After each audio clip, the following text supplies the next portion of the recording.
When I went to Belarus, as far as I knew, America was sunshine and lollipops. Yeah. But when I came back after living under a communist dictator, I realized that America had gone communist a long time ago, and I never noticed.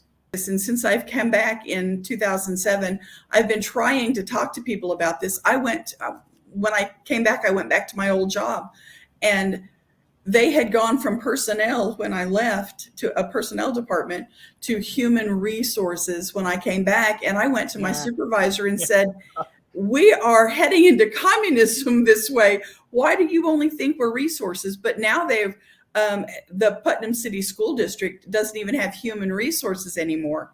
They call their people human capital.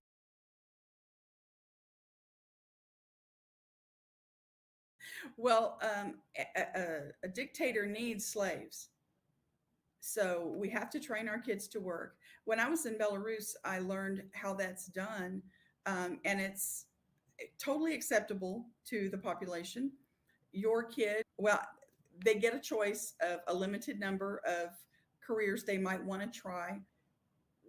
The only way that a communist dictator can stay in office is to keep the people subjugated.